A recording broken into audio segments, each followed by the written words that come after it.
That sounded really beautiful. We're going to move toward the sermon now. This sermon is not a graphic sermon, but it does speak about what has been going on. And it doesn't really hold back in that regard.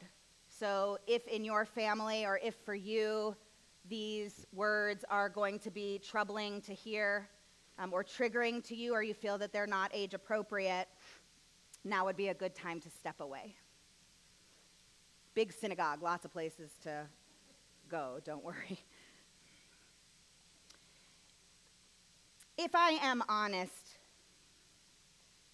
more than the feelings of shock, sadness, or fear, the predominant emotions that I find growing in me each day since I woke up, early this past Saturday, to this nightmare, are anger. It's actually rage and despair. Anger and despair at what has happened. How could this have happened?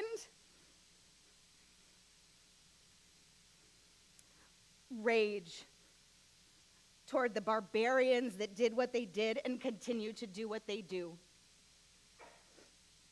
Despair for every victim, every loved one and community member of every victim, for every soul touched physically or emotionally or spiritually by proximity of distance or proximity of heart. Despair for what is now happening and will continue to happen. For every innocent soul in Eretz Yisrael and every innocent soul in Gaza who will suffer as a result of Hamas and their co-conspirators' obsession with hatred, cruelty, and death. And I am enraged by so many that find justification for this, that seek to create some sort of moral equivalence, that feel the erasure of Israel or the erasure of the Jews is anything other than morally anathema in any form. Whether it comes from a sickening global call to give soul and blood for the self-proclaimed purpose of Hamas, I don't even want to say that name, to a university president or a law firm CEO who seems somehow unable to access the simple words to call out the particular evil at Israel and all the Jewish people. This should not be hard to do. But apparently it is. In addition to everything else, I, like my rabbinic and cantorial colleagues, have spent this week on calls and in meetings with so many of you who are understandably scared to come to your synagogue, to go to your work, to walk to school down Michigan Avenue, to send your kids to school today, because you are concerned that you or they might be targeted because you are Jews. How is this possible? It leaves me wanting to cry, and I do. But more, it looses something that has filled me with a rage and hopelessness that is difficult for me to put into words. But it is something that I recognize is a betrayal of my better self. This week we started the Torah over with the story of creation. In the very first verses, we learn that our world was established on a foundation of tohu vavohu, a howling and empty void. On this, Rabbi Elliot Cosgrove teaches, the biblical story of creation is meant not merely to describe God's hand in fashioning a majestic universe, but to draw attention to God's ongoing efforts to keep the levee from breaking, to tame the floodwaters of chaos that are ever seeking to burst forth. It's a story about disorder. It's a story about anarchy. It's a story about the persistence of evil. A world that can be upended in any place. While so often we read this portion as one of promise and possibility, of delighting in the wonders of creation and in God's design, the chaos frame invites a different question. What purpose should our lives have if immersed in a world that just under the surface is brimming with wild and waste? Thank God the Parsha also provides an answer. It's one revealed in God's own response to the chaos. As you may know, each day of creation ends with the same reference. Vayehi erev, vayehi voker. There was evening, and there was morning. Which is somewhat counterintuitive if you've ever thought about it in relating to our normative lives and their rhythm, which typically works the other way around. Our days begin in the morning when we wake up, and the end in the evening when we go to sleep. So why would the order be reversed in our story? My friend Rabbi Geffen Middleman of a wonderful and creative organization called Sinai and Synapses teaches this. The word erev, evening, is also used to mean chaos, and the word boker, morning, may evoke words related to either split or investigate, as in putting things in order. With the repetition of the words vayehi erev, vayehi voker, there was evening, there was morning, the story rhythmically evokes an idea of chaos and then order at the end of each day of creation. But the universe's natural tendency is to go from order to chaos. Scientists know that from the second law of thermodynamics, but we can see it in our own lives too.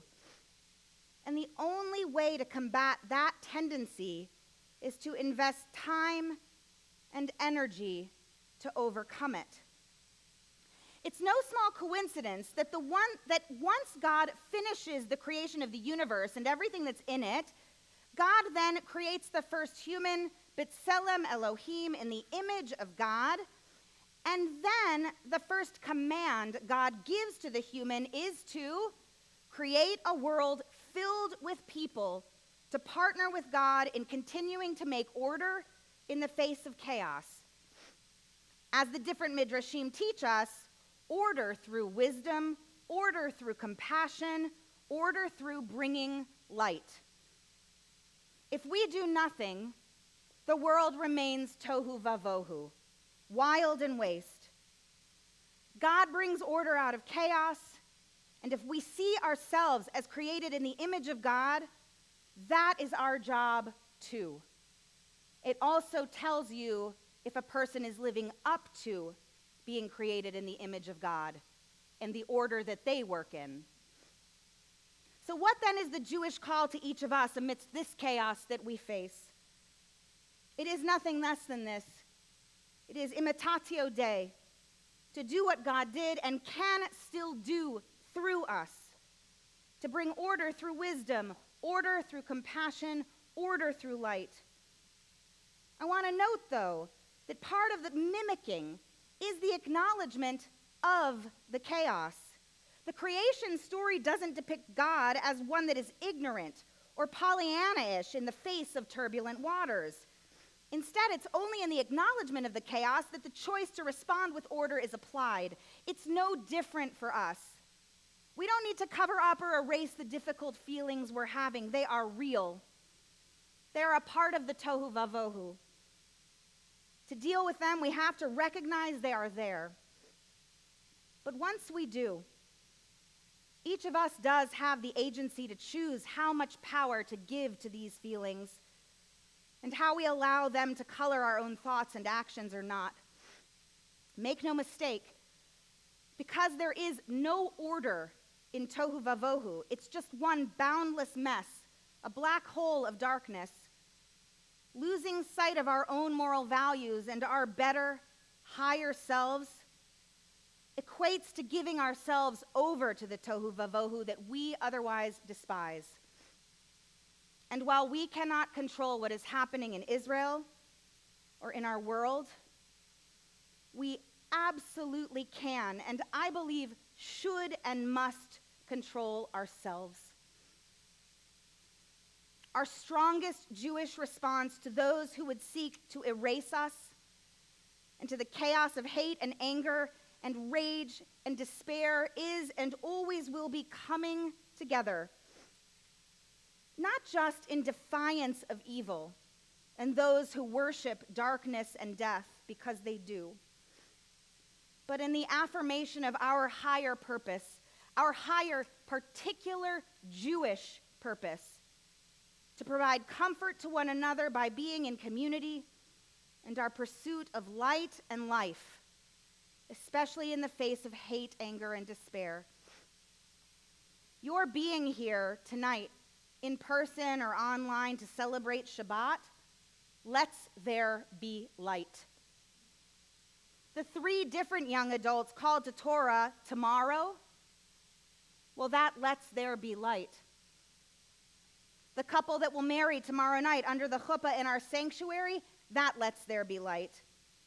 Every act of giving tzedakah that we do, every prayer we speak, that lets there be light. Every choice of compassion and hope in place of rage and despair, that lets there be light. When we smile at our fellow human beings, when we show kindness to our neighbor, show love to the stranger, every single mitzvah we do, each and every one, lets there be light.